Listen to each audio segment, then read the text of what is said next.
Katie with a quick announcement. Before we get started with today's bittersweet moment with Tiffany Parks, I just want to thank you all for the beautiful and kind and supportive and loving messages that you've sent following Monday's show. Messages of support and prayers and healing thoughts and hugs toward Dana, my sister, and lots of supportive messages to me and to my family as well. Means so much to me to have all of you in our corner. So thank you so much, those of you who have reached out. And just to note that if you are moved by Dana's story and you want to pitch in to help with a donation, there is a GoFundMe that we've just set up for her. There is a link in the show notes. The money is going to support her treatment, which will be taking place outside of where she lives in California. She's going to be flying up and spending about 6 to 7 weeks up in San Francisco. And if you've ever lived in San Francisco, and you know I have, if you've been a long-time listener to this show, the rent itself is extraordinary to be up there for over a month. Your donation, if you feel moved to donate, is most welcome. And so if you do, check out that link in the show notes. Another note, I'm sure we will have Dana back on the show at some point down the road, maybe after her first round of treatment is concluded. However, Tiffany and I do talk about some of the more raw elements of this that I didn't want to inundate the main show with. That's going to be on our first bonus episode this month in April. Bonus episodes go out to our monthly donors, people who support this show for $5 a month or more. And that'll be out next week. We'll give you a preview of it on this show. But if it interests you to hear a little bit more, a little bit deeper about what has happened since Monday's episode was recorded, you will find that there. Patreon.com/The Bittersweet Life Podcast. There's a link to that in the show notes as well. Again, thank you so much for all of your messages on social media and by email. You are an amazing, amazing group of people, and I feel forever grateful that we are sharing this journey of life together. All right, on to Tiffany and a little exploration in Rome.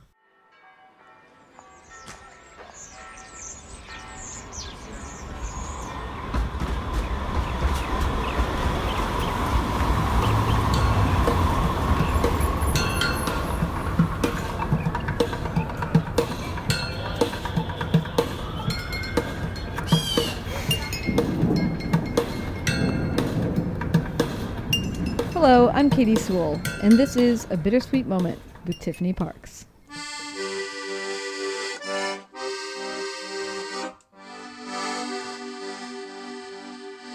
Hello and welcome to The Bittersweet Life.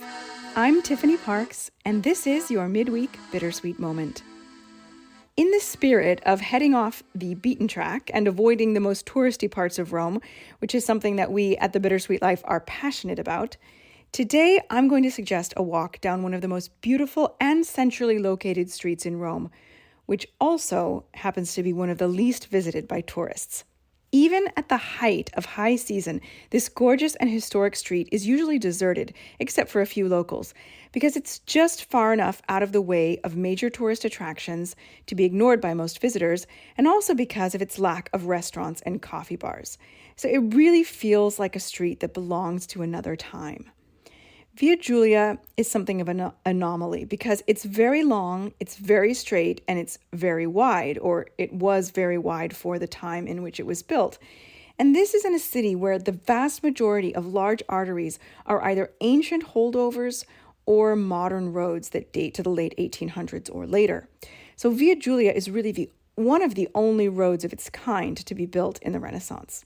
The purpose of the road was twofold. Firstly, it was to create a direct and easy route for pilgrims to get from the center of the city to the Vatican. This was especially useful during the Holy Year when the city was clogged with foot traffic and thousands of pilgrims were continually moving towards the Vatican, but it was very difficult because the urban layout of the city at that time was just a maze of narrow, winding alleyways that could get you terribly lost if you weren't familiar with them. And if you look at a map, you'll see that slicing through this warren of winding streets is this incredibly straight road, Via Giulia, which is the road we're talking about, of course, which starts around Ponte Sisto and stretches all the way to the opposite side of the city, where 3 bridges connect it with the area of Rome where the Vatican is located. There was only one bridge there, of course, at the time that the road was built.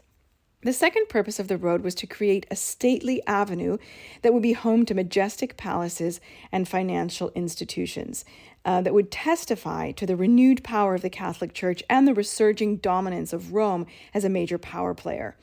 These were both ushered in during the Renaissance. It was Pope Julius II in 1508 who commissioned the building of this road.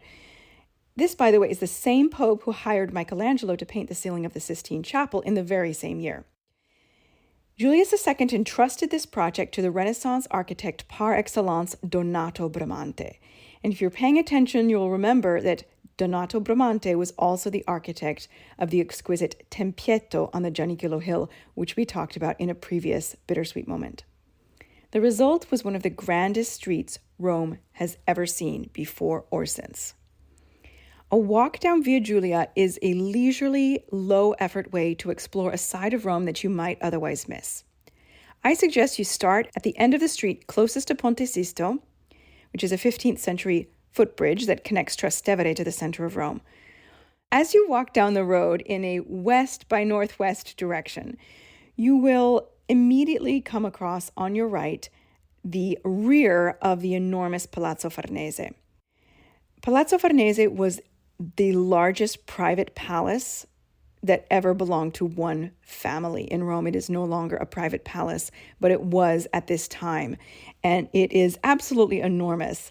What you'll see from the back is a very high wall which surrounds a massive urban garden, and you can sometimes see and hear parrots screeching as they play gleefully in this garden. If you step back a bit from the wall and look up, you can see an enormous loggia on the upper levels of the rear facade. And you can actually see this from all the way across town on the Gianicolo Hill if you know what to look for. That's how big this palace is. On the opposite side of the street, on the left-hand side, you'll notice an odd fountain, which Katie has fondly dubbed the Barfing Jesus Fountain. The face that adorns the fountain is an ancient Roman mask that once served as a drain cover, hence the name Mascherone, or Big Mask. Although it's recently been restored, the mask's chin is usually covered with moss thanks to the constant running water that flows down it, which is why Katie gave it that epithet. Next, you will pass under a towering archway that hangs with ivy. And this archway connects the gardens of Palazzo Farnese to the opposite building. The original plan was for a private footbridge that would be exclusively for the use of the Farnese family, that would span the Tiber River to connect their palace, the Palazzo Farnese, with their summer villa, Villa Farnesina, on the other side of the river in Trastevere. And legend has it that Michelangelo was the architect of this project, although it was never completed. Only this arch was completed. Immediately once you pass the arch, you'll come to a fascinating church on your left-hand side, Santa Maria dell'Orazione e Morte, or Saint Mary of Oration and Death. You can easily recognize this church by its deathly motif, from the sculpted skulls that top the front pilasters to the stained glass windows above the side doors that are adorned with skeletons waving hourglasses, to the marble slabs on the facade featuring skeletons, and cheerful phrases like, "Me today, you tomorrow." Due to its convenient location along the Tiber River, this church was tasked with fishing dead and unclaimed bodies out of the river and giving them a proper burial. Initially, this burial would have been in a cemetery right behind the church, which once stood directly on the riverbank, but later was demolished to make way for the river embankments. And so eventually they began to bury these bodies in the underground crypt of the church. Even today, this crypt is decorated with skulls and bones from many of these skeletons, which were probably not all in one piece when they were discovered. The church has been under renovation for decades, and it's only recently been reopened to the public, although there are very, very limited visiting hours.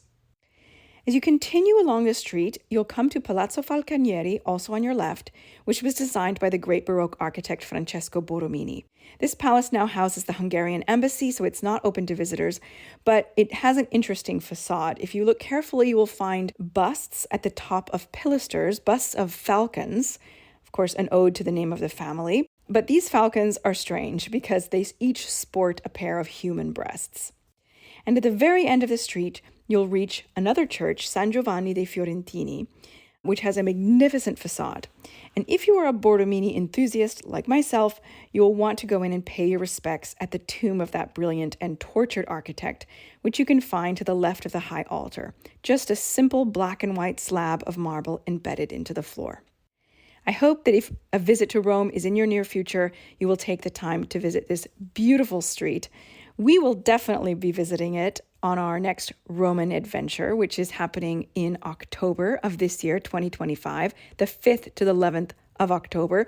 We still have a few rooms left for this very small, intimate group that we will be personally, Katie and I, taking around Rome and introducing to some marvelous works of art and little hidden details like some of the ones I mentioned on this mini episode. So if you are looking for an exciting and eye-opening and unusual way to see Rome, we hope that you will come with us in October. You can get in touch with us by sending us an email, bittersweetlifepodcast@gmail.com, or if you want more information about the trip, you can visit our website, thebittersweetlife.net. And of course, we're always checking our social media accounts on Facebook and Instagram, so you can contact us there if that's more convenient. Just look for the Bittersweet Life Podcast. This has been your midweek Bittersweet Moment. Thanks for listening. Bye.